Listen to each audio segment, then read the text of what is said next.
بڑے ڈاکوؤں کے کیسز معاف کیے جا رہے ہیں. میں آپ کو یقین دلاتا ہوں کہ میں نے اپنے 70 سال میں بنانا ریپبلکس کے اندر ایسی چیزیں نہیں دیکھی. بنانا ریپبلک کیا ہوتی ہے؟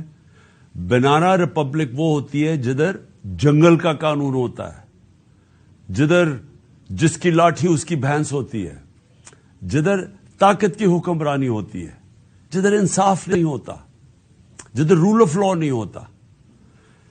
اور آج میں کیونکہ میں اپنی قوم کی تربیت بھی کرنا چاہتا ہوں، میں اپنے نوجوانوں کی، کہ اس ملک کی 66% جو آبادی ہے وہ 28 سال کی عمر سے کم ہے، تو میں ان کو خاص طور پہ مخاطب ہوں کہ دیکھیں میرے نوجوانوں، کوئی مجھے دنیا میں آج ملک بتا دیں جس ملک کے اندر رول آف لا نہ ہو اور وہ خوشحال ہو، اور کوئی مجھے ایسا ملک بتا دے جدھر انصاف اور قانون کی حکمرانی ہو اور وہ غریب ہو. یہ آپ کو کہیں دنیا میں نہیں ملے گا. جن دنیا کے ممالک کے اندر طاقتور کے مجرموں کے لیے ایک قانون، جس طرح میرے نبی صلی اللہ علیہ وسلم نے کہا تھا کہ جب طاقتور چوری کرے تو اس کو پکڑو نا، اس کو NRO دے دو، اور صرف کمزور غریب لوگوں کو، چوروں کو جیلوں میں ڈالو، وہ ملک تباہ ہو جاتے ہیں. ہم تباہی کے کنارے کے اوپر کھڑے ہیں. میں آج صرف یہی نہیں کہ ہماری معیشت بالکل تباہی کی طرف جا رہی ہے، اس معیشت تباہی کی طرف جائی اس لیے رہی ہے کہ ہمارے ملک کے اندر انصاف نہیں ہے. اور انصاف یعنی میں نے اپنی زندگی کے اندر اس طرح کا ظلم نہیں دیکھا جو آج ہو رہا ہے. چن چن کے اس ملک کے بڑے بڑے ڈاکو جو اس ملک میں بھاگے ہوئے تھے، مفرور تھے کیونکہ ان کے اوپر کرپشن کیسز لگے ہوئے تھے، آج وہ سارے باری باری واپس آ رہے ہیں اور ان کے سارے کیسز ختم ہو رہے ہیں.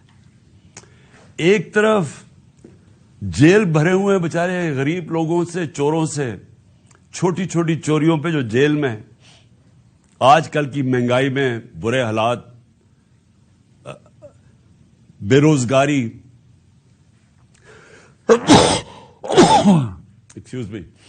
بے روزگاری، مہنگائی، چیزیں دن بدن مہنگی ہو رہی ہیں، کھانے پینے کی چیزیں، وہ بےچارے چوری کرتے ہیں، چھوٹی چوری کرتے ہیں تو وہ جیلوں میں چلے جاتے ہیں. اور وہ لوگ جنہوں نے دونوں ہاتھوں سے 30 سال سے اس ملک کو لوٹا ہے، یہ جو دو بڑے خاندان جنہوں نے، جن کی چوریوں کے اوپر کتابیں لکھی ہوئی ہیں، ایک ریمنڈ بیکر کی کتاب ہے The Way of the World، یہ زرداری اور شریف خاندان کے اوپر پورا چیپٹر لکھا ہوا ہے ان کی چوری کے اوپر کہ ملک کا کرپشن ہوتی ہے، ملک کا پیسہ چوری کرنے کا. ان کی کرپشن پہ ملک کا جو انہوں نے پیسہ چوری کیا وہ کتاب ان کی کتاب میں ہے. اور اگر یہ غلط انہوں نے لکھا تو جا کے ان کے اوپر سو کریں، جس طرح میں یہ جیو گروپ کو سو کر رہا ہوں، دبئی کے اندر بھی کر رہا ہوں، امریکہ میں بھی کر رہا ہوں، اور برطانیہ میں بھی کر رہا ہوں، کیونکہ وہاں کے قانون ایسے ہیں کہ آپ اگر کسی کے اوپر غلط چیز کریں، غلط بیانی کریں، وہاں تو وہ بڑے اسٹرکٹ قانون ہیں. تو کیوں نہیں ان کو سو کرتے؟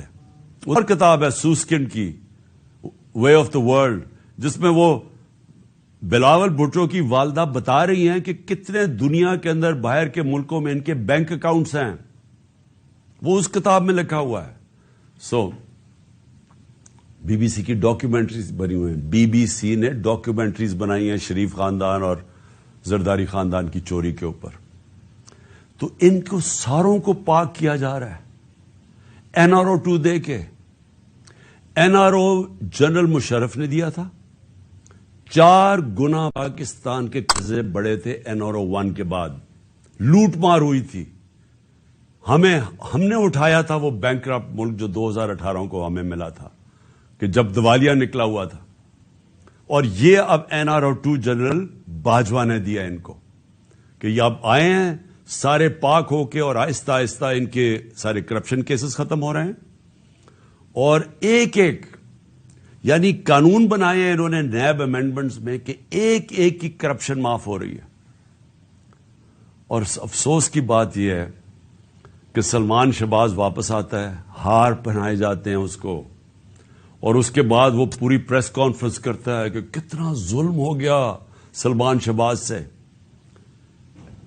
پہلے تو یہ بتاؤ سلمان شہباز کہ آپ کی رمضان شوگر مل کے اندر نوکروں کے پاس 16 ارب روپے 1600 کروڑ روپیہ کیسے ان کے بینک اکاؤنٹس میں آ گیا تھا؟ پھر اگلا جواب دو کہ 4 وہ مارے گئے ہیں، 4 آپ کے گواہ ہارٹ اٹیک سے مرے ہیں، اور جو انویسٹیگیٹ کر رہا تھا ڈاکٹر رضوان وہ بھی ہارٹ اٹیک سے مرا ہے۔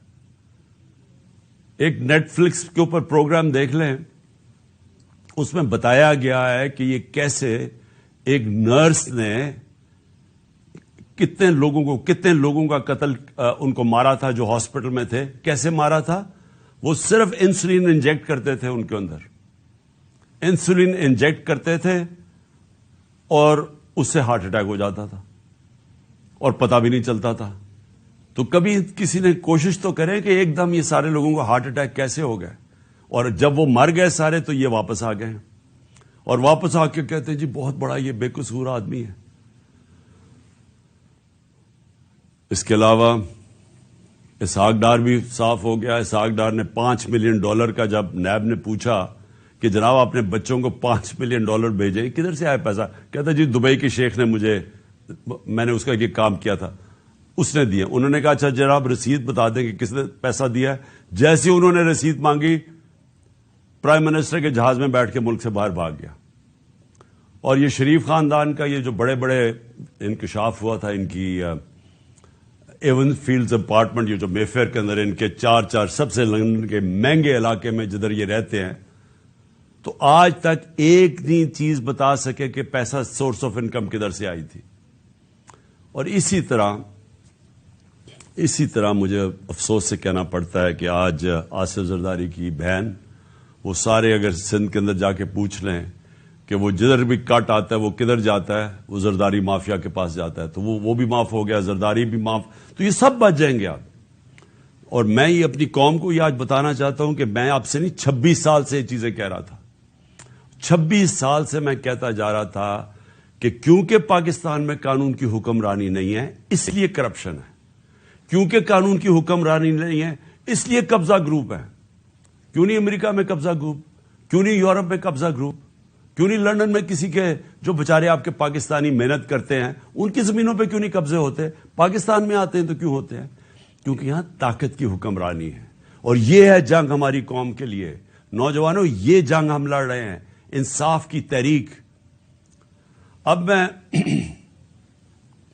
میں دوسرے پہلو پہ آتا ہوں، معیشت کے اوپر۔ میں نے اس کو پچھلے 2 دن بھی بات کی ہے، میں صرف یہ پھر سے اپنی قوم کو آج کہنا چاہتا ہوں کہ کوئی بھی معیشت کو سمجھتا ہے، سب سے پہلا اصول معیشت کا کیا ہے کہ سیاسی استحکام ہو، پولیٹیکل سٹیبلٹی ہو۔ معیشت کبھی بھی اس معاشرے میں نہیں چل سکتی جدھر جب لوگوں کو، میں اگر انویسٹر ہوں، میں بزنس مین ہوں، جب مجھے یہی اعتماد نہ ہو کہ میں آج پیسہ لگاتا ہوں تو کل کیا ہوگا، مہینے کے بعد کیا ہوگا، 6 مہینے کے بعد کیا ہوگا۔ انسرٹنٹی جب ہوگی معاشرے میں، کبھی بھی اس معاشرے کے اندر سرمایہ کاری نہیں آتی۔ آج بزنس بالکل رک گئی ہے پاکستان میں۔ 88% پاکستان کے بزنس مین کہتے ہیں کہ ہمیں کوئی اعتماد اس حکومت پہ نہیں ہے۔ آج 100% تقریباً جو بیرون ملک جو انویسٹرز ہوتے ہیں، جن کو جو کدھر سے لیتے ہیں کہ ملک کی معیشت کے کیا حالات ہیں، کریڈٹ رسک، کہ آج ان کو یہ خوف ہے، تقریباً 100% پاکستان کی کریڈٹ رسک بڑھ چکی ہے کہ اگر پاکستان کو قرضہ دے گا تو وہ واپس نہ ہونے کی اس کی چانس 100% پہ پہنچ گئی ہے۔ جب ہم تھے اپریل کے اندر تو 5% تھی۔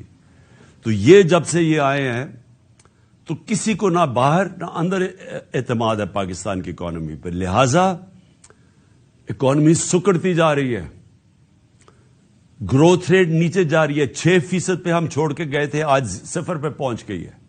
اس کا مطلب بے روزگاری بڑھتی جا رہی ہے، اس کا مطلب کہ فیکٹریاں جو بند ہوتی جا رہی ہیں اور جو بے روزگار لوگ نکل رہے ہیں، ایک طرف مہنگائی ہے، دوسری طرف بے روزگاری ہے. کیسے لوگ تنخواہ دار لوگ کیسے گزارا کریں گے آج؟ اوپر سے کسان علیحدہ رو رہا ہے، بجلی کے بل اسمانوں پہ ہیں، ڈیزل کی قیمت جو ہم 150 روپے لیٹر چھوڑ کے گئے تھے، آج عالمی منڈی میں تیل نیچے آ چکا ہے. ہمارے دور میں 115 سے لے کے 103 روپے $103 تھا. 115 سے $103 بیرل تھی انٹرنیشنل مارکیٹ میں. آج وہ $80 سے نیچے آ گئی ہے. لیکن ڈیزل کدھر ہے؟ پٹرول کدھر ہے؟ کیسے بجلی کی قیمت آج کدھر ہے؟ ہم 17-18 روپے یونٹ پہ چھوڑ کے گئے تھے، آج وہ 40 روپے سے اوپر چلا گیا. کس طرح لوگ پیسے دیں گے؟ کسان جس کے پاس پیسہ آیا تھا ہمارے دور میں، اس نے اپنی زمین پہ لگایا تھا، جس کی وجہ سے ریکارڈ پیداوار ہوئی تھی، 4 بڑی بڑی فصلوں کی ریکارڈ پیداوار ہوئی تھی. آج کسانوں سے پوچھے کیا حالات ہیں ان کے؟ کسان علیحدہ پسا ہوا ہے، بزنس مین علیحدہ پسا ہوا ہے، انڈسٹری ہماری بند ہو رہی ہے. سروسز، یہ جو آئی ٹی کے اندر ہم نے اتنے انسینٹیوز دیے تھے، ہماری 75% آئی ٹی ایکسپورٹس بڑھی تھی، ان کے انسینٹیوز انہوں نے واپس لے لیے.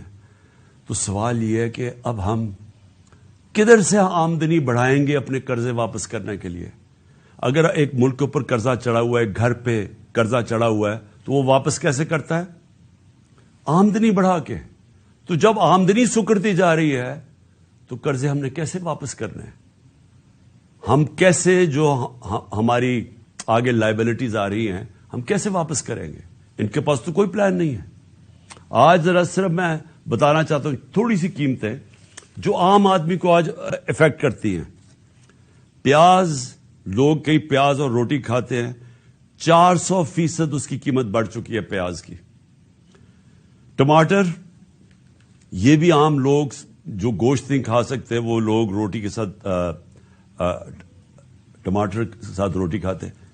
300% بڑھ چکی ہے اس کی قیمت. آٹا یعنی روٹی کے بغیر کون گزارا کرتا ہے؟ 100% قیمت بڑھ چکی ہے آٹے کی. دالیں، 50% قیمت بڑھ چکی ہے دالوں کی. گھی، عالمی مارکیٹ میں نیچے آ گیا پام آئل، آج گھی کی 50% قیمت بڑھ چکی ہے. میں یہ اس لیے آپ کو بتا رہا ہوں کہ جو عام لوگ ہیں سوچیں کہ وہ کیسے گزارا کرتے ہوں گے آج. تو جب معیشت نیچے جا رہی ہے، میں پھر سے ریپیٹ کرتا ہوں، اور میں سارے پاکستان کے اداروں سے آج بات کر رہا ہوں. میں اس لیے پاکستان کے سارے اداروں سے بات کر رہا ہوں کہ یہ جو ہونے جا رہا ہے یہ آپ سب کو افیکٹ کرے گا. کوئی ادارہ جزیرہ نہیں ہے کہ ملک نیچے جا رہا ہو تو وہ جزیرہ بچ جائے گا. سارا ملک ہی نیچے جائے گا.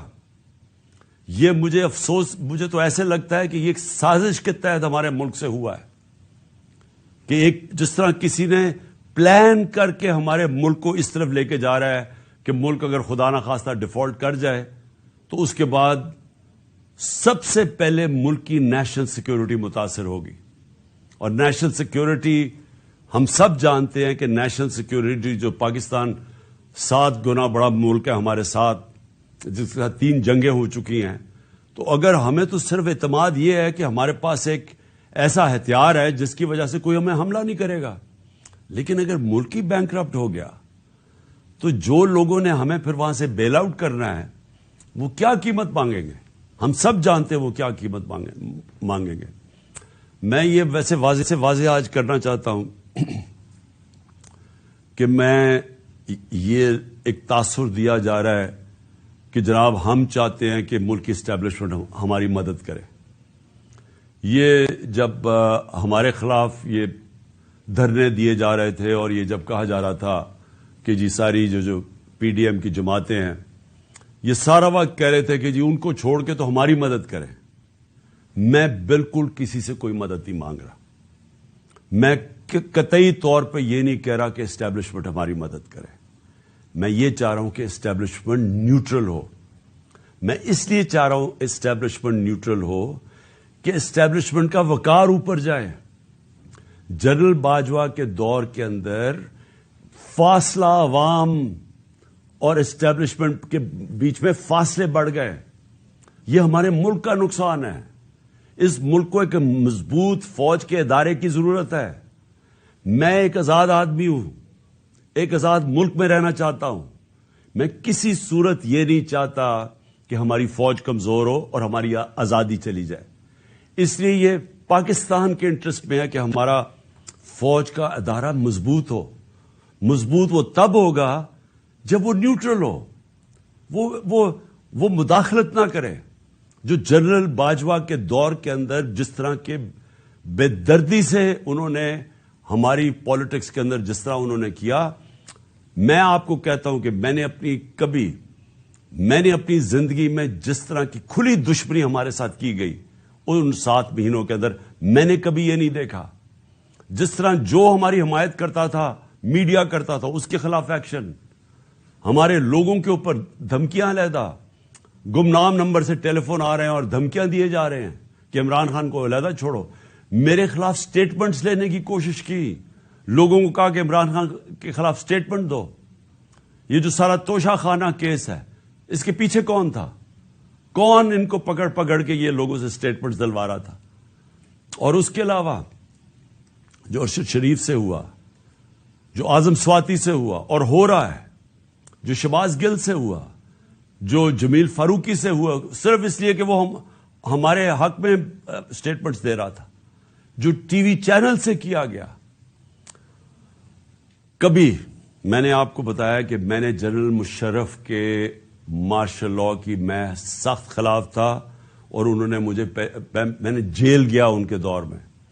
میں نے کبھی اس طرح کی سختی, اس طرح کی ہیومن رائٹس کی وائلیشن اس دور میں نہیں دیکھی تھی جو میں نے اس جنرل باجوہ کے اس دور میں دیکھی. اور مجھے افسوس سے کہنا پڑتا ہے کہ جس طرح کی انہوں نے ہمارے ساتھ سختیاں کی, ایک وہ پارٹی جو کہ پاکستان کی فیڈرل پارٹی ہے, سب سے بڑی پارٹی ہے پاکستان کی اس وقت, میں یہ آگے پاکستان کی تاریخ میں سب سے بڑی فیڈرل پارٹی ہے. ذوالفقار علی بھٹو کی پیپلز پارٹی بھی اس طرح سارے پاکستان میں نہیں تھی جو آج تحریک انصاف ہے. ایک نیشنل لیول کی پارٹی ہے.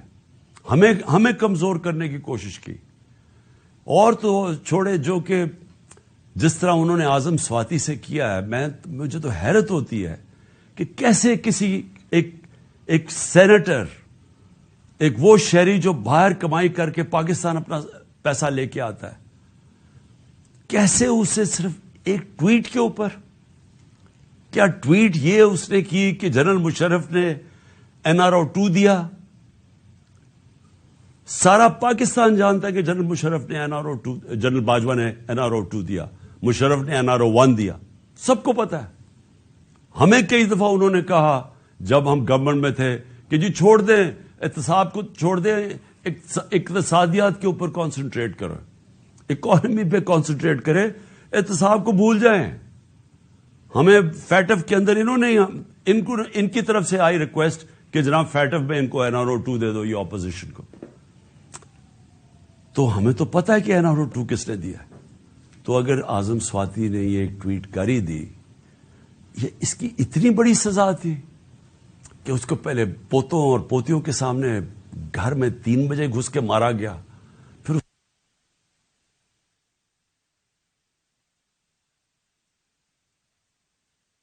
اور اس کے بعد اس کو جو کیسٹ اس کی بیوی اور بیٹی کو دی گئی وہ گندی کیسٹ, اور اس کے بعد اب اس کے اوپر 30 کیس اور کر دیے. اس عمر میں آدمی کو کبھی کوئٹہ جا رہا ہے اور کبھی سندھ جا رہا ہے, اور میں آج کوئٹہ اور سندھ کے ہائی کورٹس کو سلام پیش کرتا ہوں کہ جس طرح انہوں نے سٹینڈ لیا اس کے اوپر. لیکن کیا یہ ایک مہذب معاشرے میں, ایک ڈیموکریٹک معاشرے میں ہوتا ہے؟ یہ تو ڈکٹیٹرشپ میں بھی اتنا برے حالات نہیں تھے.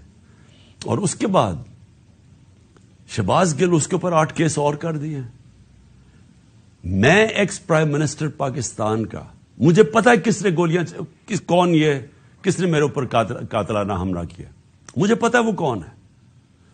میں اپنی FIR نہیں کٹوا سکا, تو اور کون کٹوائے گا پاکستان میں؟ اور کون آج مجھے بتائیں کمزور آدمی, اگر ایکس پرائم منسٹر سب سے بڑی پارٹی کا ہیڈ اگر وہ نہیں کر سکتا تو باقی کون کر سکتا ہے؟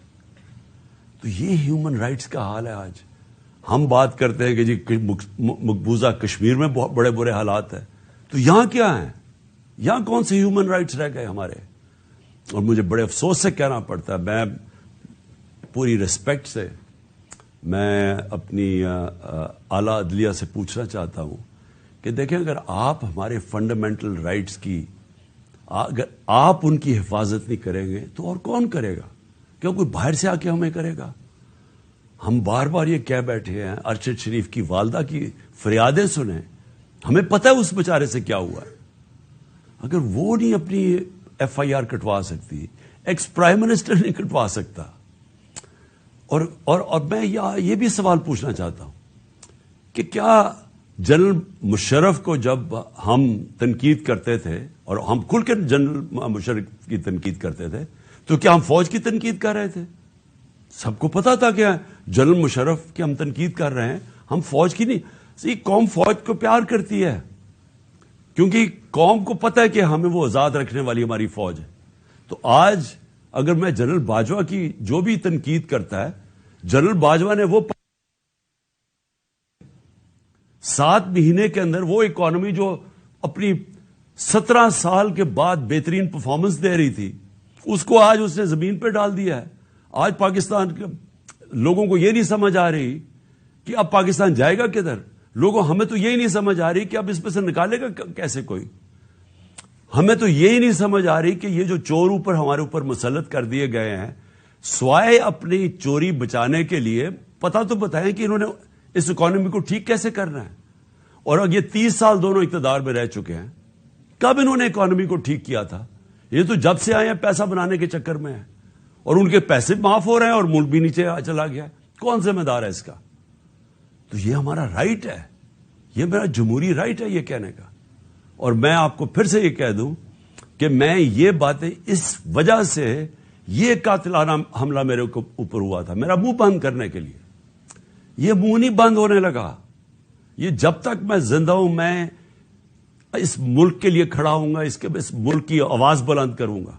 میں کسی صورت اپنی آواز بند نہیں کرنے لگا.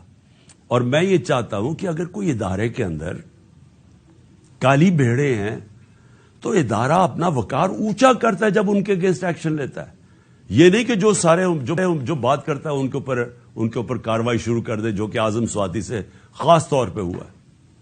اور میں آخر میں الیکشن کمیشن کے اوپر بات کرنا چاہتا ہوں. میں پھر سے یہ کہتا ہوں کہ میں نے پاکستان جب سے بھی میں 26 سال سے الیکشن لڑ رہا ہوں، میں نے اپنی زندگی کے اندر کبھی اس طرح کا الیکشن کمشنر نہیں دیکھا. جو ایک تو یہ جو سکندر سلطان ہے، اور دوسرا جو کہ سندھ کا الیکشن کمیشن ہے. پہلے میں یہ واضح کر دوں کہ جو سندھ کا الیکشن کمشنر ہے، یہ سندھ گورنمنٹ کا ملازم ہے، یہ انڈیپینڈنٹ الیکشن کمشنر نہیں ہے.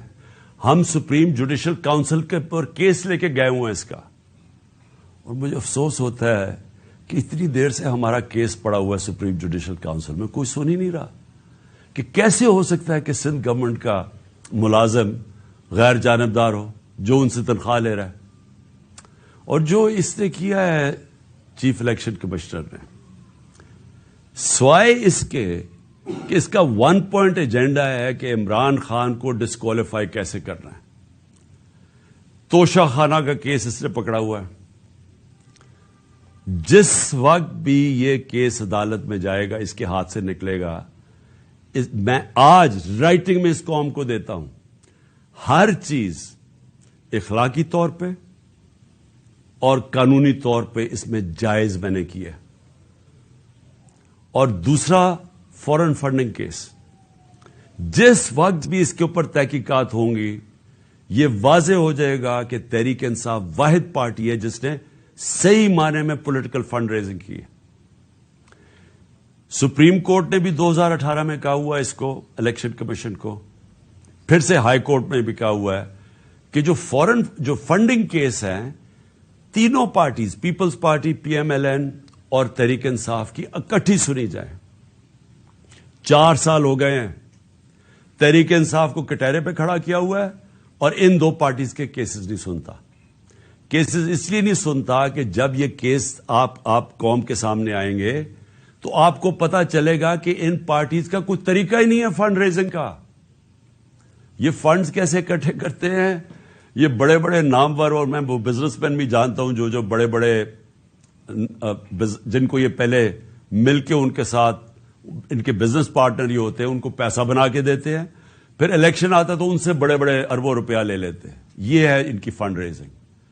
وہ پارٹی جس نے 40,000 لوگوں کا وہ ڈیٹا بینک ہے، ڈونر بینک ہے 40,000 لوگوں کا، وہ پارٹی کو اس نے کھڑا کیا ہوا ہے. کبھی کچھ کر رہا ہے، کبھی FIA سے چیک کر رہا ہے، کبھی کوئی ہمارے ڈونرز کو تنگ کر رہا ہے.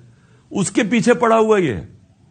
ان سے نہیں پوچھتا کہ جناب آپ بتائیں آپ کی کیوں نہیں. اور میں نے سنا ہے کہ انشاءاللہ ان کا کیس لگنے لگا ہے اور ہم انتظار کر رہے ہیں کہ ساری قوم کو پتا چلے کہ یہ دونوں پارٹیز پیسہ کیسے اکٹھا کرتی ہیں. اور پھر توشہ خانہ، میں پھر چیلنج کرتا ہوں کہ جب بھی توشہ خانہ لگے گا، کوئی چیز عمران خان نے اللیگل نہیں کی. کوئی کسی قسم کا نہ آج تک پہلے قانون توڑا ہے، نہ آج توڑے گا، نہ کبھی آگے بھی توڑے گا. لیکن جنہوں نے قانون توڑا ہے، جنہوں نے توشہ خانہ میں ڈاکہ مارا ہے، اس میں ہے نواز شریف اور آصف زرداری. کیوں ڈاکہ مارا ہے؟ کیونکہ گاڑی توشہ خانہ سے نکالنا غیر قانونی ہے. 3 مہنگی گاڑیاں آصف زرداری نے توشہ خانہ سے نکالی ہیں اور ایک نواز شریف نے نکالی. کیوں نہیں الیکشن کمیشن پوچھتا ان سے؟ نواز شریف تو چلے مفرور ہے، ابھی آئے گا ڈرائی کلین ہو جائے گا پھر سے، تو اس سے پوچھے تو صحیح کہ تم نے گاڑی کیوں نہیں نکالی ہے، کیوں نہیں اس کے اوپر آگے کیس چلتا، کیوں نہیں زرداری تو ممبر آف پارلیمنٹ ہے، کیوں نہیں اس کا نیب کا کیس کھولتا کہ 3 گاڑیاں مہنگی گاڑیاں اس نے نکالی ہے توشہ خانہ سے. تو سب سے آسان کام ہے. میں جناب کسی کو اپنے دوست کو کہوں کہ مجھے گاڑی پریزنٹ کر دے، وہ مجھے پریزنٹ کرے، میں توشہ خانہ میں ڈال دوں، آدھی قیمت دے کے گاڑی خرید لوں. تو اسی لیے اجازت نہیں ہے اس کی. تو میں اس سے سوال پوچھتا ہوں کہ ان سے کیوں نہیں پوچھا آج تک؟ اور پھر کیا وجہ ہے کہ جو بھی کیس جاتا ہے ہمارا اس الیکشن کمیشن کے پاس ہمارے خلاف فیصلہ ہو جاتا ہے؟ 8 دفعہ ہم عدالت میں گئے اور عدالت میں انہوں نے اس کے فیصلے رد کیے. اور اگلا میرا سوال ہے کہ ہم اس کے اگینسٹ عدالت میں گئے ہوئے چیف الیکشن کمیشن کے، ہمارے کیس ہی نہیں سنے جاتے اور وہ ہر روز ہمارے خلاف نیا کوئی فیصلہ کرتا رہتا ہے.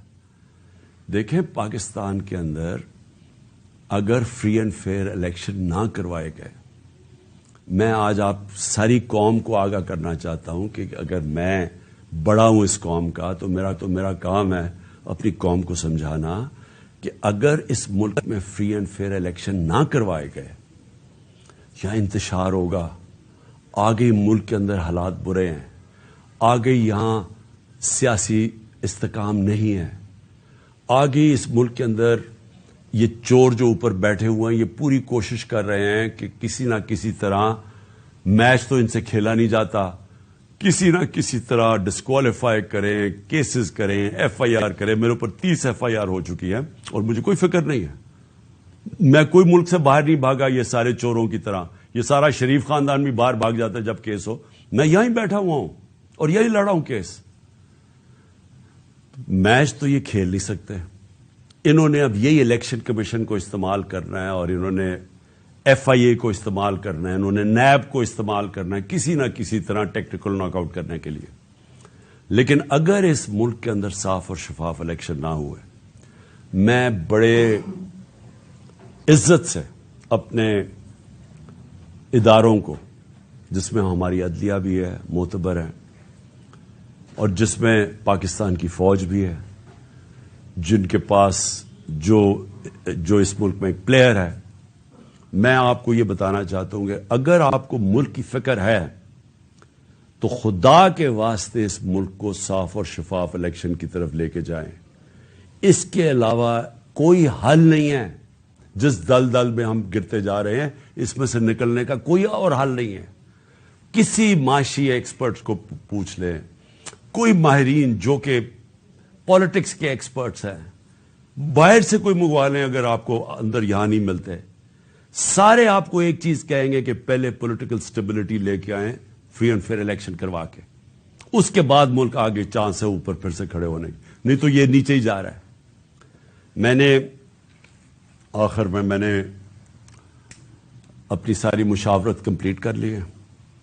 میں انشاءاللہ 17 تاریخ کو ہم ایک ہماری پارٹی کی گیدرنگ ہو رہی ہے بڑی لبرٹی چوک کے اوپر, اور انشاءاللہ لبرٹی چوک میں میں اپنے خطاب کے اوپر اپنی قوم کو ڈیٹ دوں گا جب ہم 2 اسمبلیز, ہماری جو پختونخوا کی اسمبلی اور ہماری جو پنجاب کی اسمبلی ہے, اس کو ہم ڈیزالو کریں گے, اس میں سے نکل کے ہم الیکشن اناؤنس کروائیں گے.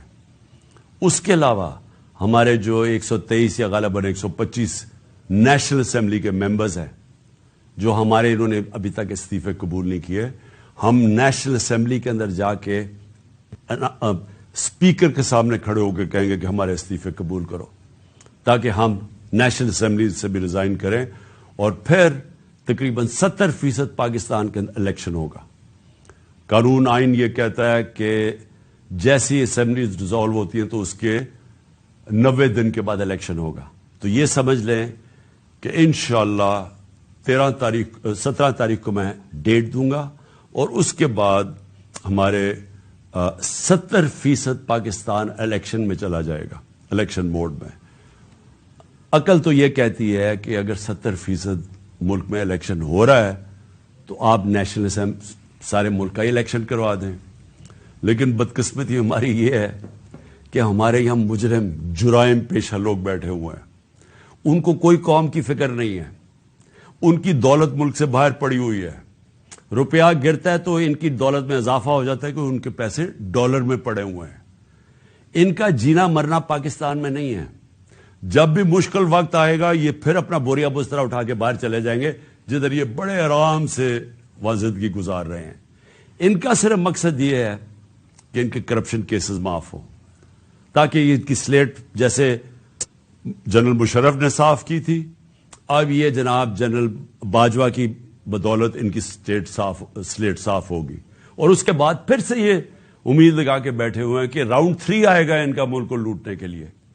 تو اس لیے ان کو کوئی انٹرسٹ نہیں ہے الیکشن کروانے کا. ان کو ڈر لگا ہوا ہے کہ الیکشن کروانا یہ ہار جائیں گے اور پھر سے ان کے کرپشن کیسز سامنے آ جائیں گے. اس لیے ان کا انٹرسٹ اور پاکستان کا انٹرسٹ مختلف ہے, اپوزنگ اینڈز کے اوپر ہے.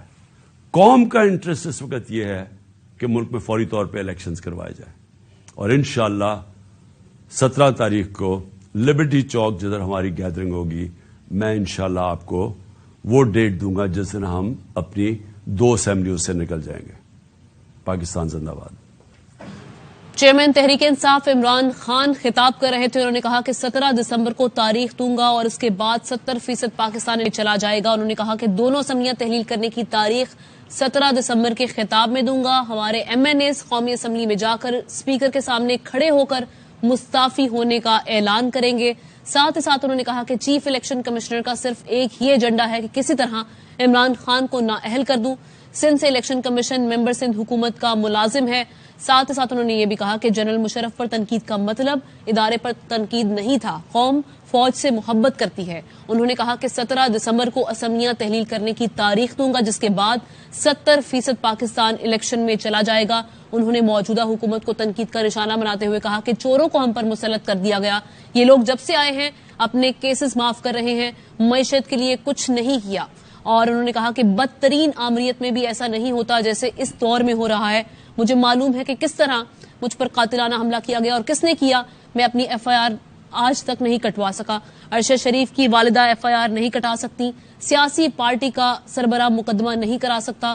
اعظم سواتی نے بیان دیا تو اس کو اتنی بڑی سزا کہ گھر میں گھس کر مارا گیا. 30 کیسز کر دیے گئے. سندھ اور بلوچستان ہائی کورٹ کو انصاف کی فراہمی پر سلام پیش کرتا ہوں. یہ کہنا تھا چیئرمین تحریک انصاف عمران خان کا. اور آج کی امپورٹنٹ بات انہوں نے یہ کی کہ 17 دسمبر کو پنجاب اور KP اسمبلیاں تحلیل کرنے کی تاریخ دوں گا اور اس کے بعد 70% پاکستان